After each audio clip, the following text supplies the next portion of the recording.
Hi everyone, Metaphysical Mama. How's everyone doing? I'm just going to do a quick little collective spirit message reading. It's Saturday, February 20th, I believe. And the energy's heavy. It's a lot of collective dark night of the soul energy. I think we're going to do a video regarding dark night of the soul after a little later on today. And it's really important that we all, it's natural and normal to go through. We can't skip these parts. I woke up this morning and it's like I had like the elders spirit in my, like, they got to go through, they got to go through, they got to go through, they got to go through 101. Meaning having to go through our spiritual closet, right? Sacred space. Creating sacred space. No matter what we've been or gone through and the masks that we've worn in the past and all the reflections that we are, we have to go through all those things, right? And we have changes and home. And home is where the heart is, right? Applying metaphysics to self, right? This is a metaphysical channel. And just to introduce myself briefly, right? I channel messages, right? Through spirit. Everything is energy, right? Electricity, right? And actually I opened the symbol book to Uranus and Urn. And also, if you look up earthsky.org, they speak of Electra, the asteroid. And if you guys remember, like the movie Electra or Electra from the Avengers, it's a quadruple asteroid system. Has 3 moons. Like we just pull Amunet and Luna, the moth goddess. So maybe we'll read those. Let's see. Yeah, so we could see a little better. So we have sacred space, changes, home. There's going to be a lot of changes, right? Within, without, in the collective that we have to do within ourselves. We have to start with point A, which is within. Otherwise, there's never, right? We can't ever expect balance without, outside, or above or below if we're not starting from within, right? And it could be messy, right? Like, right? It could look like a messy, right? Ashes. We have to get rid of things that no longer serve us, right? Burn them up in our mind, right? So letting go of things, you have to be able to meditate and go into a sacred space within. See the spirals? I know the lighting's not so great. I apologize. Right? Spiral in, find a quiet place. And when you're able to do these practices, I'm going to put up some meditations so that we can do them, or you can always have them here to, do. But it's learning how to go to, like, the origin of you is going into a meditative state where we strip everything away, right? Karma's a bitch. Well, watch out for her cousin, the stripper, because she'll strip you of everything, right? And the material and the physical are created through, right, the subconsciousness, spirit. So in order to find our soul, our spirit, we have to be able to strip everything away. What we think we know, who we think we are, to get to the beginning and let go of what we think we know. And the beginning is formless, is the void, right? It's like a dark hole. 441. So in order to get where we come from or where we need to go, in order to cleanse, right, all the bodies of water and the mental faculties and the emotional states of being, right, the emotional body, different bodies of water that make up the lights right, that contain our physical vessel that we are inside and out, right? It's like metaphysics is so complex, but and yet so simple, right? There's a saying like in AA, right? Like it's KISS, keep it simple, stupid, or keep it simple, silly, right? Or my name is Sarah, so I was like, keep it simple, Sarah, interchangeable for me. um, so being able to be accountable for our light and our dark side, our positives and our negatives, all the different reflections of what we are, and then bringing them into our self, right? Home, bringing them home, going through them, right? Hi, welcome, welcome. 606, right? Home is where the heart is. This is our temple. To be able to clear this out, we have to be able to go through all of the patterns and behaviors that have made us, right, our human self up to where we are today in our here and now. So we don't want to like get rid of all that. It's like we go through school. We're not getting rid of those things that made us who we are now today. We're still all of those things, right? But we're not in the same state of mind or the same, right? We kind of grow out of things, but those are the things that make us what we are now.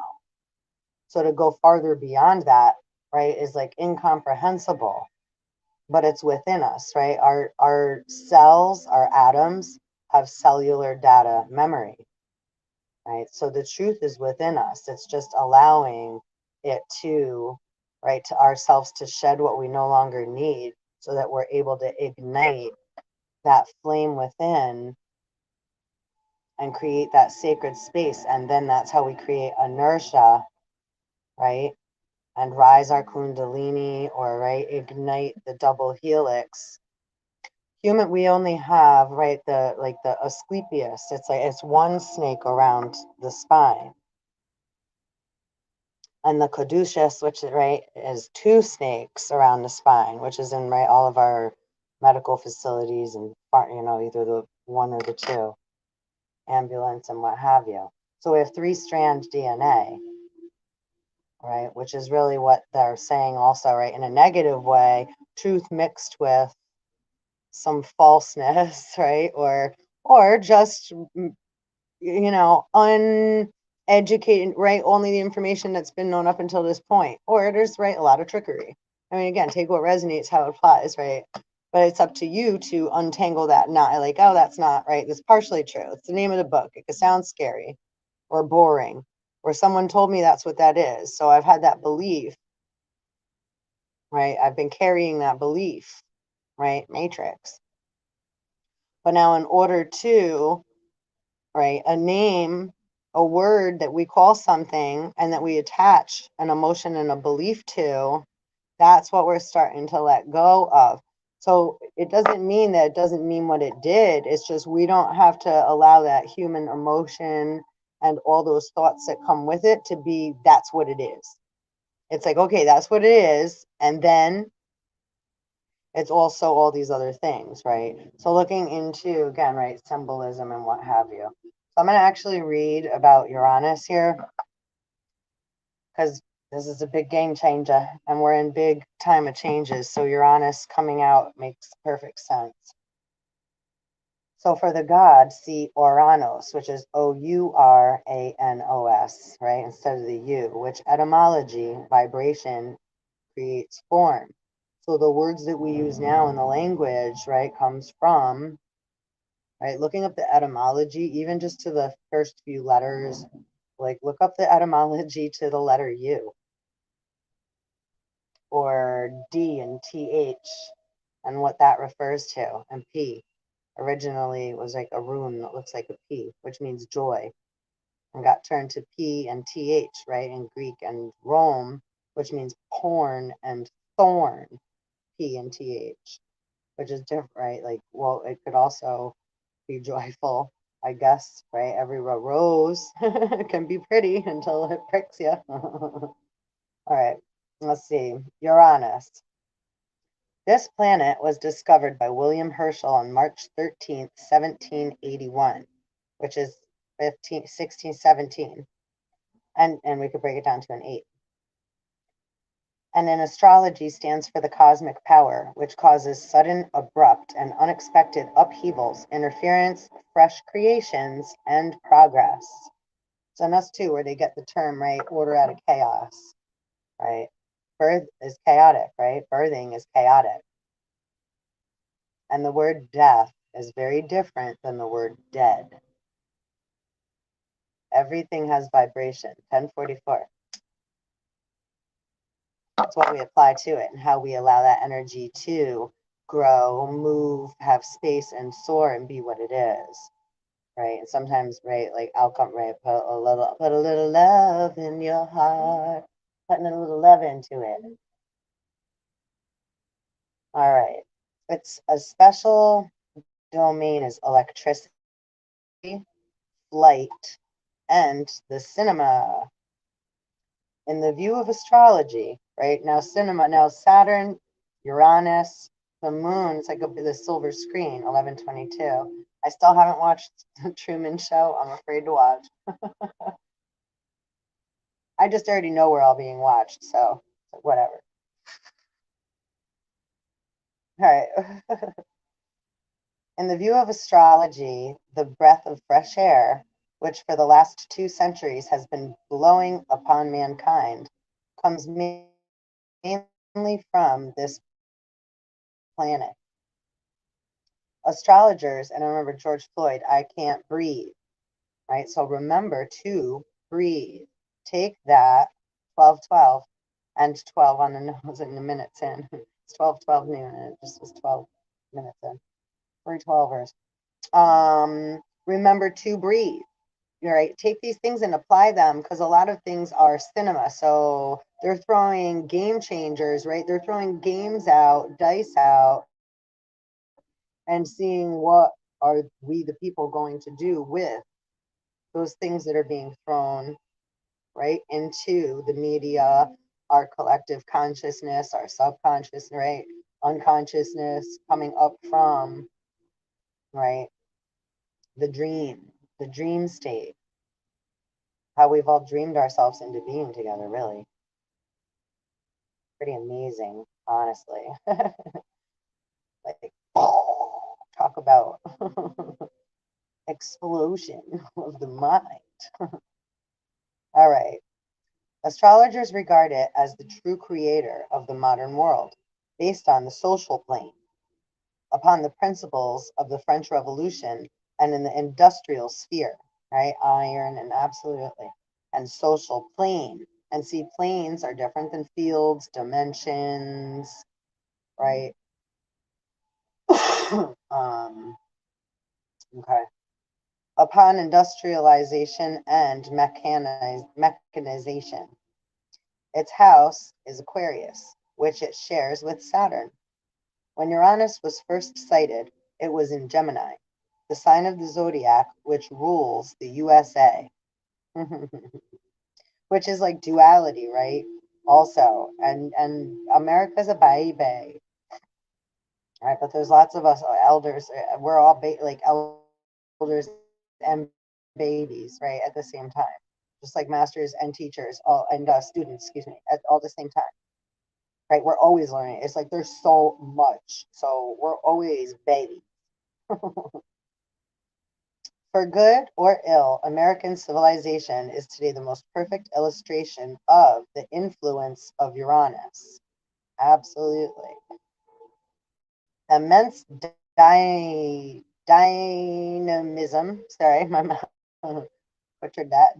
Immense dynamism, sexual equality, youthful, pioneering attitudes of mind, and democratic principles coexist with the presidential regime, the greatest industrial structure on earth. Racism, brutality, and organized crime, everything, including Hollywood and the electric chair, bears the distinctive mark of Uranus. The planet rules the muscles of the human body. and the illnesses caused by its influence are muscular spasms, cramps, and heart attacks. As like Cupid too, and succubus, incubus, succubus could be. All different, all lots of vibrations.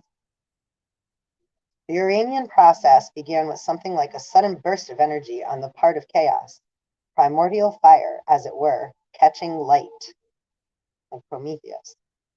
The god of the oceans was confronted by the sky god, whose initial aim was to break free from an undifferentiated state in the watery seas, and then to rise and launch himself towards the heights in an effort to individuate himself to the very full. Sound familiar?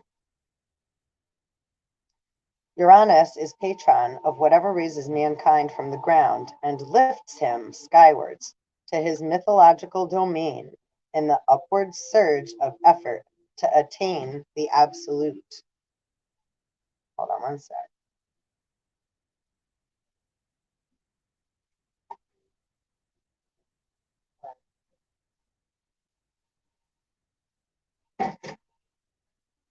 Okay.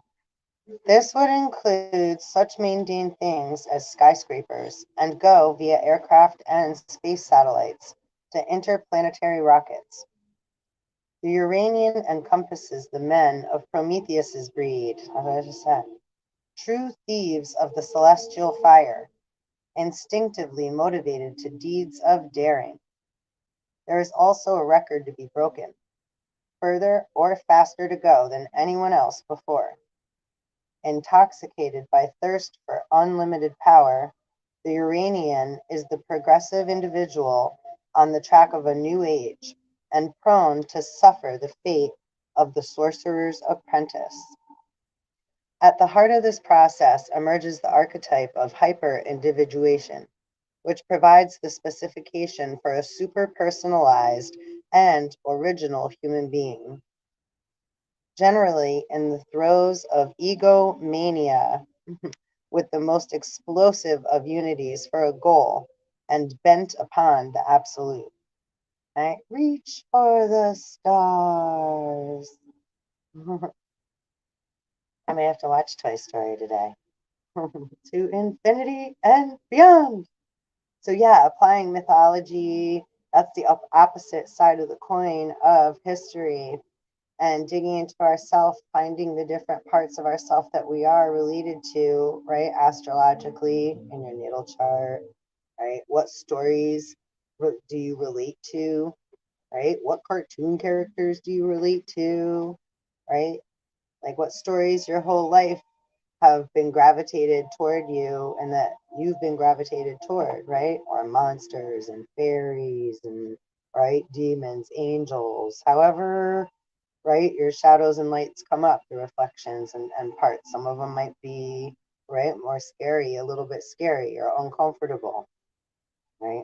And then there's like the insect kingdom and stuff too, right? So you have to sometimes confront, like, get to know the spirit though. If certain things in physical form bother you, then get to know the spirit behind it. Look up the symbolism or the spirit, the spirit animal or the spirit behind that, or the metaphysical meaning, because that'll help bring more, right, vibration to that word or that feeling or what's attached, what we have already attached to it, the belief and the feeling and the thoughts that we have attached to whatever we feel is bad or scary or negative or yucky or, right. So on that note, I'm going to make it short and sweet. And I thank you so much for coming and hanging out. And yeah, expect big changes. Take time to go inside and, right, clean out your clutter, right? Learn how to breathe so that the thoughts aren't coming in so heavy. Don't let them keep hammering down, right? And taking up so much time and space, renting so much space in your head. And that last night, the reading I did too was about expect powerful changes. So same energy, and Uranus. So it's here. Just got to do the work. All right. Please like, subscribe, and hit the bell, and I'll see you next time. Thank you for hanging out.